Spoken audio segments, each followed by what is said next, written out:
আসসালামু আলাইকুম এনটিভি দর্শকদের স্বাগতম জানাচ্ছি আমি স্পেশাল করেসপন্ডেন্ট জাহিদুর রহমান। আজকে আমাদের অতিথি অভিনেত্রী জ্যোতিকা জ্যোতি মাঝে বেশ আলোচনা এসেছেন নানা ইস্যুতে কথা বলে।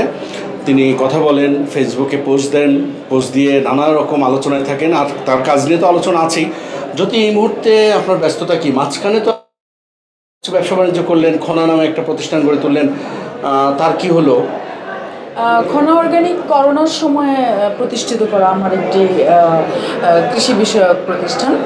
তো আমি দেখলাম, আমি যেহেতু অর্গানিক পণ্য নিয়ে কাজ করছিলাম, এটার জন্য আসলে পুরোটা সময় ডিমান্ড করে এবং একটা প্রপার টিম ডিমান্ড করে। সেটা আমি বিল্ড করতে পারিনি, কারণ আমি এখন আবারও সিনেমা নিয়ে ব্যস্ত হয়ে গিয়েছি। তো খনা নিয়ে আসলে আমার অনেক সুদূর প্রসারের প্ল্যান রয়েছে, আমি আরও পরে এটা স্টার্ট করব। এখন আপাতত আমি আবার আমার সিনেমায় ফিরে এসেছি এবং আমার হাতে অনেকগুলো কাজ রয়েছে, সেগুলো নিয়ে ব্যস্ত। এই মুহূর্তে কী কাজ নিয়ে ব্যস্ত? এই মুহূর্তে আমি যেমন মার্চে আমি অনুদানের একটা ছবি করছি, সেটার নামটা আমাদের আগামী সপ্তাহে ঘোষণা হবে প্রোডাকশন থেকে, তারপরে আপনারা সবাই জানতে পারবেন। এছাড়া আগুনের পাখি নামে একটি সিনেমায় আমি চুক্তিবদ্ধ হয়েছি, যেটার শুটিং হবে জুলাই আগস্টে। তো নতুন বছরে ফেব্রুয়ারি অবধি এই দুটো কাজ রয়েছে আমার। এছাড়া আমি একটা বাংলাদেশ টেলিভিশনের একটি 52 পর্বের ধারাবাহিক নাটক, খুবই ইন্টারেস্টিং একটা ক্যারেক্টার অভিনয় করছি।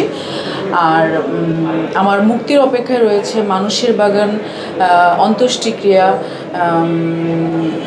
অনাবৃত, এই 3টি ছবি, এবং তার মধ্যে অন্ত্যেষ্টিক্রিয়া অনুদানের ছবি।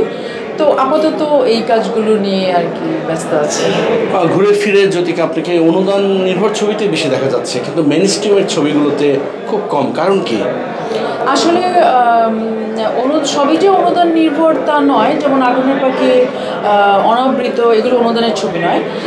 মানুষের বাগান, এগুলো অনুদানের ছবি নয়। কিন্তু আমার কাছে মনে হয় যে যেটা মানুষের জীবনের গল্প, সেটা মেইন স্ট্রিম না হয়ে নাচে গানের ছবি কী করে মেইন স্ট্রিম হয়, আই ডোন্ট নো। তো আমি আসলে গল্প প্রধান চলচ্চিত্র পছন্দ করি, কিন্তু কেন যেন অনুদানের ছবিগুলো সামহাও হয়ে গেছে আমার। আমি নিজেও ব্রেক করতে চাই, আমি আসলে সব ধরনের ছবি করতে চাই। সেটা আমার নাচ গানেতেও আপত্তি নেই, আবার গল্প নির্ভর আপত্তি নেই, কিন্তু এখন আমাকে ডাকলে তো আমি আসলে সেটা করবো। বিয়ের তো বয়স হয়ে গেছে বলে মনে করেন আপনার পরিবারের সদস্যরা, বিশেষ করে আপনার মা। তো এই বয়সে কি বিয়ে শাদী করার কোনো পরিকল্পনা আছে, না আরও পিছিয়ে যাবে? পছন্দের পাত্র পেলে বিয়ে করব। আমার সঙ্গীকে তো আমার মনের মতো হতে হবে, সেরকম কাউকে আমি পাচ্ছি না। দর্শক তো কৌতূহল থাকবেই দর্শকদের, কেমন পাত্র চাই জ্যোতির জন্য? আমি চাই যিনি আমাকে বুঝবেন, আমার পেশা এবং আমাকে সম্মান করবেন, অবশ্যই সুশিক্ষিত একজন মানুষ, এবং মুক্ত মনের, এই আমার মোটামুটি চাওয়া। মাঝখানে বগুড়ায় পরাজিত এক প্রার্থী হিরো আলম, তাকে নিয়ে একটা মন্তব্য করতে গিয়ে তার দর্শকদের বেশ কোপানুলে পড়লেন, কি ছিল বিষয়গুলো? আমি আসলে ওনাকে নিয়ে কথা বলতে চাই না, কারণ সত্যি চাই না, উনি আমার সাবজেক্ট নন। আমি একজন মানুষ, প্রতিটা মানুষই সম্মান পাওয়ার যোগ্য। নিশ্চয়ই উনি অনেক কিছু করছেন সামাজিকভাবে, নানান কিছু করার চেষ্টা করছেন, তার বিশাল শ্রেণী, সবই ঠিক আছে, কিন্তু আমি বলেছি যে আমি তাকে আর্টিস্ট মনে করি না, এবং এটাই শেষ। এখানে আর কিছু মিটিং নিয়ে বলতে চাই না। এতেই তো তার ভক্তরা খেপেছে আপনার উপর। তাদের ব্যাপার, কে কি সবাইকে খুশি করা আমার কাজ নয়।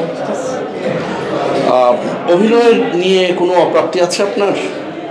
হ্যাঁ, আমি তো এখনও শুরুই করিনি অভিনয়। আমার কাছে মনে হয়েছে যে আমি